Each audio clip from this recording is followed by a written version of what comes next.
अग्रगामी नाट्य संस्था के सुप्रसिद्ध नाटककार जलील रिजवी को विगत दिनों रंग मंदिर में शहर के सभी नाटककारों ने मिलकर भावभीनी श्रद्धांजलि अर्पित की और उनकी यादों को बारी बारी याद कर भावुक हो गए।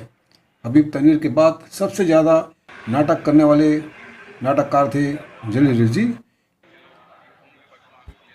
जिन्होंने अपनी ज़िंदगी को पूरे नाटक में समर्पित कर दिया था। रंग मंदिर में उनके याद में सजोए कुछ तस्वीरें रंग मंदिर को पूरा रिजवी साहब के यादों में सजाया गया था। उपस्थित नाटककारों में अध्यक्ष प्रेमचंद लूनावत, सौरभ रिजवी, समीर रिजवी, सौम्य रिजवी, जमाल रिजवी जो उनके भाई थे, राधा दुबे, राजकमल नायक और ये हैं वाहिद शरीफ जो अपनी संस्मरण सुना रहे हैं। थिएटर करते थे। जलील साहब सेन दादा के शागिर्द थे, शायद बहुत कम लोग जानते हैं। सप्रे स्कूल में सेन दादा वो थिएटर के जलील साहब के गुरु थे।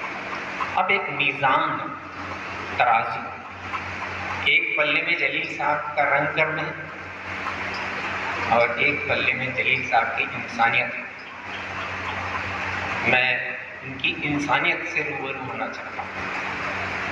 मुझे अच्छी तरह याद है कि कल को खाने का इंतज़ाम उनके घर में नहीं था, वो थिएटर के बारे में सोच रहे थे। वो ऐसे इंसान थे। एक वाक़या मुझे आता है, मैं मुआज़रत के साथ, माफ़ी के साथ इस बात को रखना चाहता हूँ। मैंने वो जो उनके जो ड्रामा है डॉक्टर शंकर शेष का एक और द्रोणाचार्य, उनके ड्रामे में 4 बार मैंने काम किया। तो जब महाराज मंडल में कंपटीशन हुआ वो ड्रामा फर्स्ट आया और जब वो ड्रामा फर्स्ट आया तो उसकी प्रस्तुति प्राइज डिस्ट्रीब्यूशन के दिन थी। ना तो टेलीफोन था, ना तो मोबाइल था, कुछ था नहीं। मैं समझा कि चलो शाम को ड्रामा होगा तो मैं शाम को बोरिया बिस्तर अपना झोला लटका के ड्रेस लेके पहुंच गया। तब तक के ड्रामा हो चुका था और तब तक के नूतन भाभी बहुत नाराज हुई मुझसे, ये नहीं आया। मैं तो घनश्याम सेंद्रे थे, उनके ऊपर बड़ी नाराज हो रही थी नूतन भाभी आपसे पहले। तो मैं उस शख्सियत की बात करना चाहता हूँ। तो मैं जाके माफ़ी मांगने के लिए जलील साहब के पास गया। जलील साहब ने बोला इधर वहाँ काहे देते, बोले मुझे मालूम है नूतन ने तेरे बारे में गुस्सा किया, मैं उसकी माफ़ी चाहता हूँ। माफ़ी मांगने मैं गया था और माफ़ी वो मुझसे मांग रहे। तो ये शख्सियत थी, वो एक अच्छे इंसान थे। मैं समझता हूँ कि इंसानियत उनके रग रग में, रंग में तो थे, रंग कर्म तो उनका बहुत अच्छा था। जितने थिएटर में उन्होंने काम किया, शायद रायपुर के इतिहास में बहुत कम लोगों ने उतना काम किया। He was very devoted to theatre. वो जब रोल करते थे तो एक विश्लेषक की तरह वो दर्शकों में भी होते थे, तो उनको थिएटर के बारे में बड़ा अनुभव था। और मैं ज़्यादा वक्त तो नहीं लूँगा, मैं सिर्फ उनकी इंसानियत की तारीफ कर रहा हूँ। थिएटर तो सभी करते थे, ये तो बहुत की, बहुत ज़्यादा की। और सबसे बड़ी अच्छी चीज़ थी कि ये मैं, जावेद, ये सब दिलीप कुमार के मुरीद थे। तो हम लोगों को कहा जाता था ये सब दिलीप कुमार की नकल करने का। जब M.K. रमना, नीलू को अच्छी तरह याद है, M.K. रैना बोलते थे तेरे जैसे बहुत दिलीप कुमार दिखेंगे, तो मुझसे कहते थे। जलील साहब बोलते थे ना लड़का अच्छा है करके। जलील साहब की तारीफ ही कर सकते और कुछ नहीं, वो बहुत अच्छे इंसान थे और उनका जाना बड़ा दुखद। मैं उनको पर्सनली खराज हकीकत पेश करता हूँ, मैं उनको श्रद्धांजलि अर्पित करता हूँ। अनिल कालेले सच्चे अर्थों में रंग धर्मी थे। इतने लोगों को उनने जोड़ के रखा, बहुत कम होता है ऐसा। भाई मिनाज में कह रहे थे हमारे बहुत सारे ग्रुप हैं और हम अलग अलग ग्रुप्स में काम करते हैं, मगर ये एक ऐसा व्यक्ति था जो हर के साथ घुल मिल जाता था, हर को अपना बना देता था। एक अलग ही फन था। मैंने भी उनके साथ में एक नाटक में काम किया, मैं उनके घर भी जाया करता था रिहर्सल के लिए, ताम्रपत्र। उनसे केवल एक शिकायत है कि उन्होंने मुझे गुंडा बना दिया था। ताम्रपत्र में गुंडे की भूमिका में था और जितनी तन्मयता से उनका डायरेक्शन वो करते थे वो काबिल तारीफ था, बहुत अच्छा लगता था। नूतन भाभी हमेशा साथ रहती थी। बहुत कम होता है कि सारा परिवार एक साथ रंग कर रंग धर्म निभाए और आज हमारे बीच न रहते हुए भी वो आज हमारे साथ हैं, हमारे बीच में, और हमेशा हमारे साथ रहेंगे। मैं अपने श्रद्धा सुमन अर्पित करता हूँ इस महान कलाकार के लिए, एक रंगधर्मी के लिए। इन्हीं शब्दों के साथ पुनः एक बार उनका नमन करता हूँ। अब हम योग मिश्र जी को आमंत्रित करते हैं अपनी यादों को साझा करने के लिए। इसके बाद मैं अरुण काठोड़े जी को आमंत्रित करूंगी। हेलो, आप सबको मेरा नमस्कार। जलील भाई से मेरी मुलाकात बहुत छोटी रही है, इतनी छोटी कि मैं उन्हें 1980 से जानता था। उनका एक प्ले हुआ था, एक और द्रोणाचार्य, और उस प्ले के 1-2 साल पहले मैं थिएटर में आया था। इसी मंच पे मैं वो प्ले देख रहा था जिसमें वो मेन रोल कर रहे थे और नूतन जी उनकी पत्नी बनी हुई थी, वो भी मेन रोल में थी। आज मैं जब से यहाँ आया हूँ यही सोच रहा हूँ कि उस नाटक की जो जुगल जोड़ी थी उसका एक पात्र चला गया, दूसरे पात्र पर क्या बीत रही होगी, वो कैसा फील कर रही होगी। इतने लंबे समय का साथ थिएटर में आदमी आंदोलन की बात करता है कि मेरे घर का बच्चा आंदोलन में शामिल ना हो और बाकी सारे शामिल हों, लेकिन रंगमंच के ऐसे आंदोलनकारी थे जलील भाई जिनका आंदोलन उनके घर से शुरू होता था। वे नाटक करने भी अपने परिवार के साथ निकलते थे, नाटक देखने भी अपने परिवार के साथ निकलते थे। मैं जलील भाई से मेरा रूबरू परिचय हुआ जब हम हबीब साहब के यहाँ काम करते थे और दीपक उनके साथ काम कर चुका था। ये लोग टिकरापारा में रहते थे, तब मैं इनके घर गया था और काफ़ी रात तक हम बात करते रहे, थिएटर की बात करते रहे। मैंने एक ही मुलाकात में देखा कि रायपुर शहर में एक थिएटर का बड़ा स्वप्न देखने वाला है, लेकिन उस स्वप्न तक पहुंचने के लिए वो जद्दोजहद करता हुआ चला गया। अपनी सीमाओं पे उसने जो कुछ दिया, जो कुछ किया, वो बहुत से लोगों का स्वप्न हो सकता है, लेकिन वो उतना बड़ा स्वप्न देखते थे तब इतना कर पाए। मुझे आश्चर्य हुआ कि मेरा उनसे बहुत कम संपर्क रहा है। थिएटर में मैं आता था नाटक देखने तो 2 सलाम हो जाता था। वो मेरे सीनियर थे, एक झिझक भी थी क्योंकि मैंने उनके साथ काम नहीं किया था। काम किया होता तो झिझक टूट जाती है, थोड़ी दोस्ताना भी संपर्क हो जाता है। लेकिन जब संस्कृति विभाग में मेरे साथ जो दुर्व्यवहार हुआ, उसमें जिस बड़प्पन से, जिस अपनेपन से, जिस एक बोलना चाहिए एक अपने अभिभावक की तरह उन्होंने मेरा साथ दिया, वो मैं कभी नहीं भूल सकता। अरुण काठोटे। जलील भाई को लगभग सभी एंगल से सभी लोगों ने याद किया है। मैं एक चीज़ ज़रूर बोलना चाहूँगा कि पारिवारिक रिश्तों की जो बात बार बार होती है, तो ये जो सिलसिला है महाराष्ट्र नाट्य मंडल ने शुरू किया था। यहाँ कारणे सर बैठे हैं, बहुत से ऐसे लोग हैं जिनके पूरे परिवार नाटकों में इन्वॉल्व होता था। और ये एक अच्छी बात थी कि जलील भाई हमारे महाराष्ट्र नाट्य मंडल के भी बहुत प्रेमी थे, नाटकों में आते थे और सबके साथ बहुत पारिवारिक रिश्तों के साथ बहुत प्रेम से मिलते थे। बहरहाल मैं इफ्ता की तमाम छत्तीसगढ़ की इकाइयाँ उन्हें याद करके आज भी याद करती हैं। और कल भी हमने जब मीटिंग की थी तो सभी लोग दुखी थे कि जलील भाई का जाना एक बहुत बड़ी क्षति है। मैं इफ्ता की तरफ से अपनी श्रद्धांजलि देता हूँ। आवाज़ के जादूगर वरिष्ठ ड्रामा आर्टिस्ट घनश्याम सेंद्र। संबंधी था, उनके साथ आना जाना, उठना बैठना, और इसके में पूरा काम वो देखते थे, वो हमेशा याद करने लायक। उनके साथ मैंने बहुत सारे नाटक किए। काफी वो नाटक याद आते हैं। रिजवी साहब वाकई एक बहुत अच्छे इंसान हैं।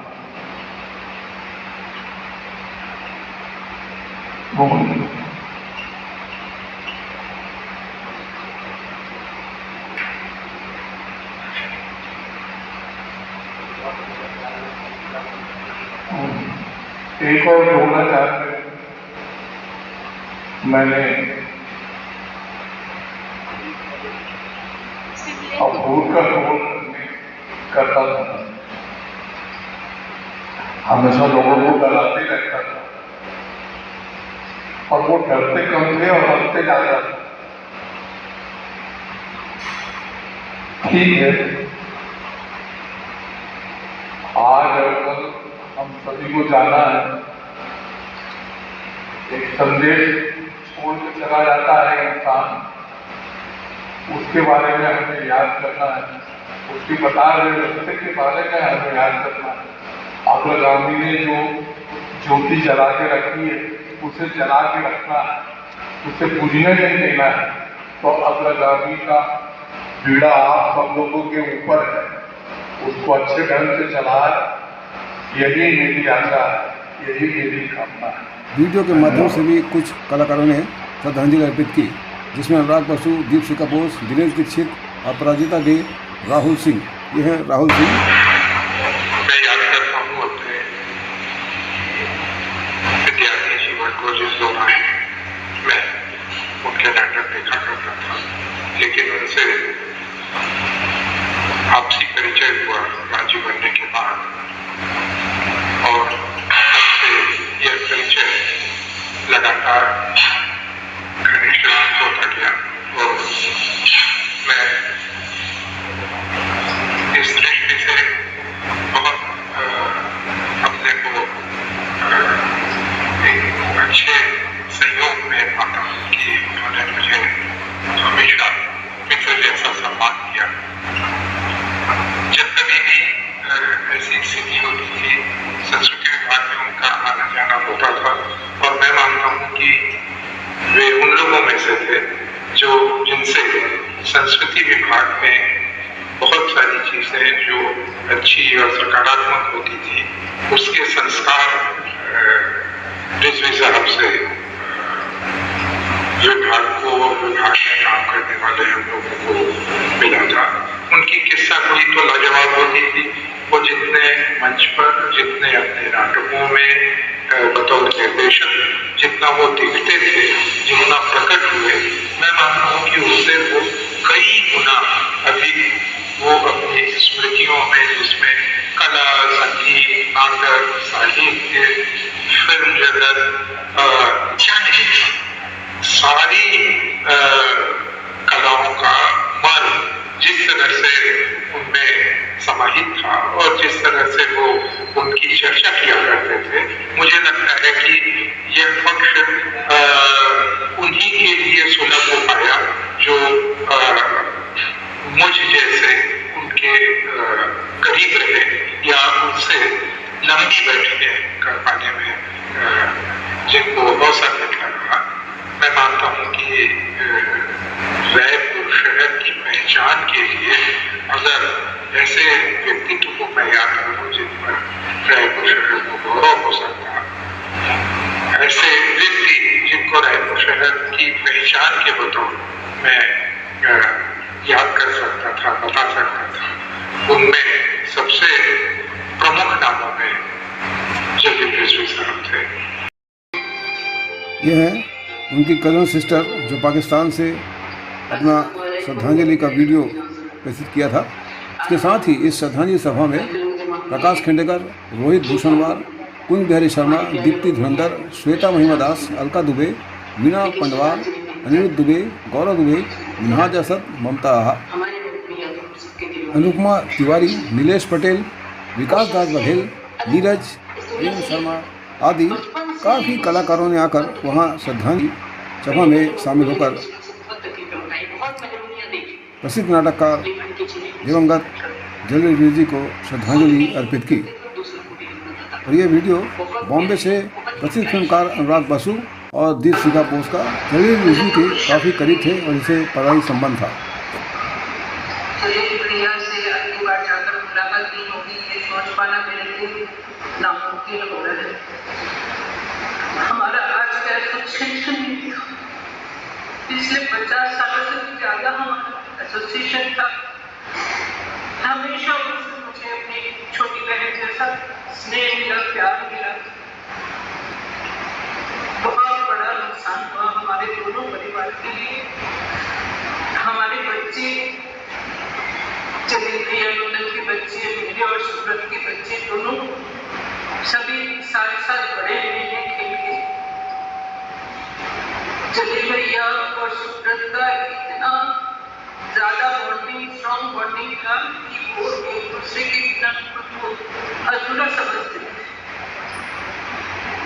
बहुत सी सुनहरी यादें, बहुत मधुर स्मृतियाँ मेरे दिमाग में अभी चल रही है, जिनका अंत ही बयान करूँ तो अंत ही होगा।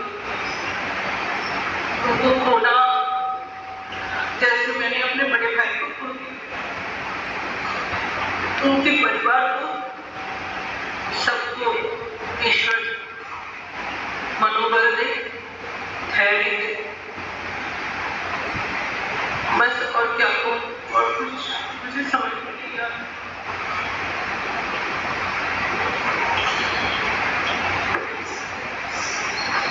जैसे मम्मी ने कहा, पर्सनली आते हैं पापा मम्मी और तो हमें जैसे कभी शुद्ध दिखला पड़ा और सौम्या फोटो को छोटा और सुनिया गया और आज ऐसा लगा पापा को मुसीबत गया है। एंड जब भी किसी तरह नाटक के बारे में, परफॉर्मेंस के बारे में, पापा का जैसे करना, पापा दोस्तों के जैसे बहुत रेस्पेक्ट करते हैं, दोस्त के साथ साथ एक बड़े भाई की तरह भी मानते हैं। एंड बहुत बड़ा नुकसान, बहुत खुश मिजाज उस लोग के पक्के और आखिरी दम तक जो पैशन का करते रहे, मैं एक्टिव रहे, आखिरी तक चक्कर करते रहे। मॉडल से आप सबको ये समझ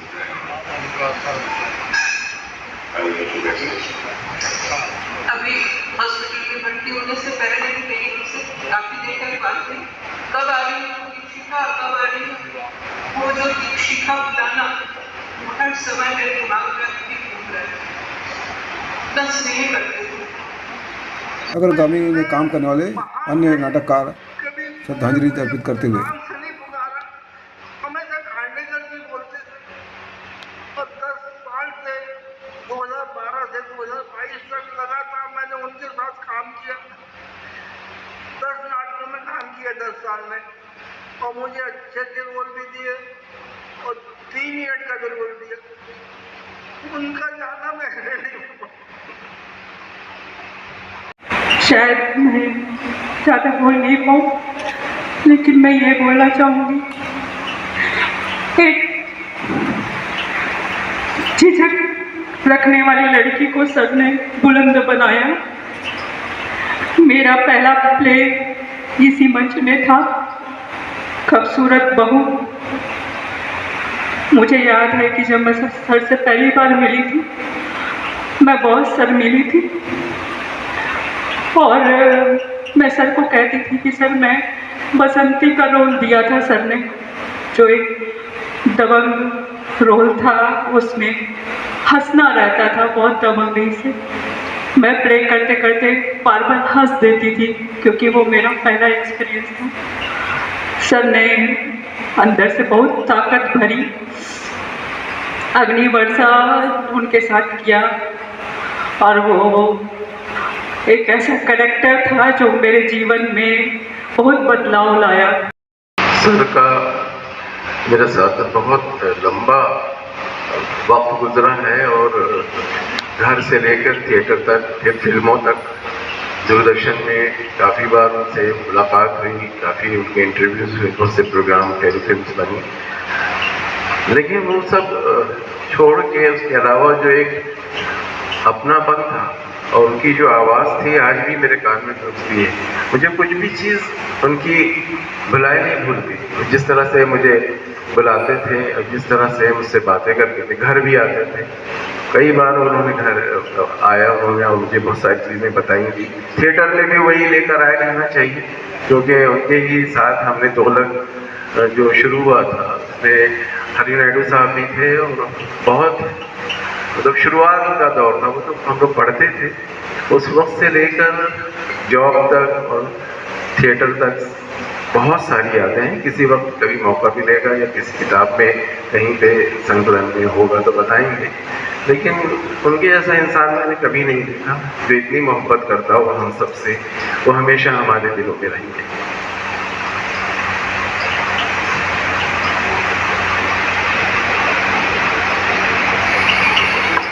सभी को नमस्कार। सभी लोगों ने बहुत सारी बातें कह दी हैं। मैं सिर्फ एक अनुभव 2 लाइन बताना चाहती हूँ। एक छत्तीसगढ़ी फिल्म बन रही थी बंशी, उसमें मैं नृत्य निर्देशिका थी और सर निर्देशक थे। जो मुख्य पात्र निभा रही थी वो नृत्य नहीं कर पा रही थी और वो म्यूज़िक बहुत ही प्यारा था। उसमें बहुत सुंदर सुंदर स्टेप्स में डांस सिखा रही थी पर वो नहीं कर पा रही थी। तो सर ने कहा बेटा तुम ऐसा करो, लॉन्ग शॉट में हम तुमको लेते हैं और सीन पूरा करते हैं, और हाँ कुछ सीन में तुम चुन्नी ऐसे सिर में डाल के वो शॉट कर लो। तो ऐसे प्यारे और ऐसे सही समय पर निर्णय लेने वाले निर्देशक थे। धन्यवाद।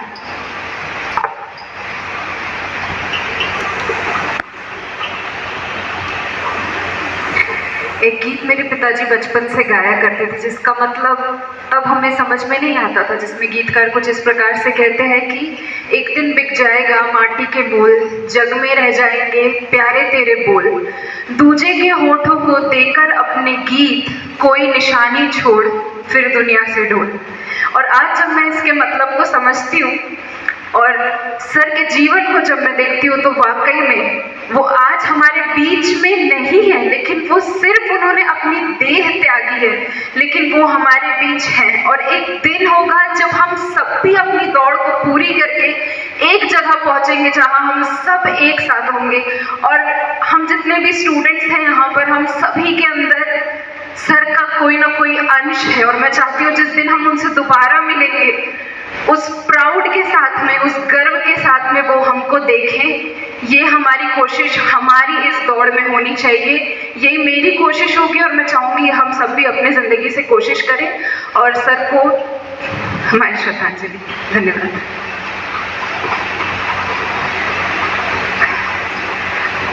सर जो थे हमारे वो सबके लिए परम आदरणीय थे और हमेशा रहेंगे। उनका जो साथ था ना, आज तक इतने सारे प्लेस अलग अलग मैंने डायरेक्टर्स के साथ में किया, लेकिन उनका जो था वो कहीं ना कभी मिल सका और ना मिल सकेगा लगता है। जो उनकी शिक्षा थी, जो उनका प्यार था वो कहीं नहीं मिल सकता। वो बोलते थे कि छोटे छोटे जीव जंतुओं से भी प्यार करो तब आप एक्टिंग सीखोगे। ना जात पात मानने वाले, ना ऊंचा नीचा, किसी तरह का भेदभाव उनमें नहीं था। मेरे दादा, मेरे फ्रेंड और मेरे गुरु, मैंने तीनों खोए। सर जी के चरणों में कोटि कोटि प्रणाम। आप सभी को मेरा नमस्कार। मैं वीणा खंडवाल 2012-13 से सर से जुड़ी, और जो अभी आपको मैं आपके समक्ष जो नज़र आ रही हूँ ना, ये बिल्कुल भी नहीं थी। जो भी पाया, स्वास्थ्य भी, करियर भी और एक आंतरिक आत्मविश्वास, ये सब कुछ सर से ही हमें मिला। मैं बता नहीं सकती कि मैंने क्या खोया है। मेरी जिंदगी के बहुत बड़ा परिवर्तन सर ने मेरे साथ लाया था।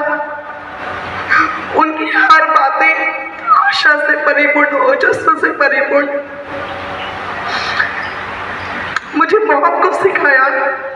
और सर जी की एक आदत थी, ये शायद बहुत कम गुरुओं में होता है, नाटक के पात्र के मतलब पात्र की जो भूमिका होती है उसके माध्यम से वो हमें असली जीवन के रोल निभाने में भी बहुत ही सहायक हुए और सिखाते थे।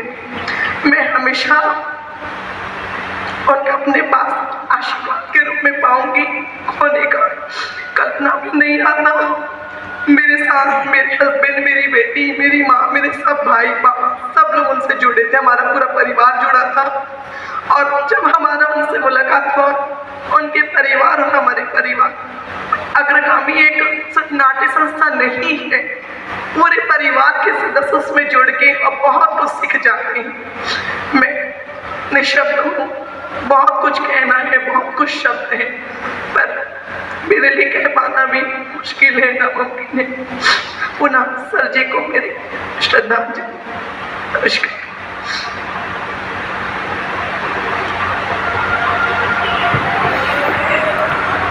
सभी को नमस्ते। मैं सर जी के बारे में बस ये कहना चाहूँगा कि सर जब हम सबके बीच सशरीर थे तो वो हमको प्रेरणा तो देते ही थे, पर वो नहीं है आज हमारे बीच सशरीर, पर उनकी आत्मा तो हमेशा रहेगी, आत्मा तो अमर है। जिस दिन उनका देहांत हुआ उस दिन एक छोटा सा वाक्य जो मेरी आँख के सामने हुआ, उनका शरीर रखा हुआ था और नूतन मैम वहीं पर थे। उन्होंने अपनी याद में और अंत में सभी कलाकारों ने एक साथ 2 मिनट का मौन धारण कर उन्हें श्रद्धांजलि अर्पित की।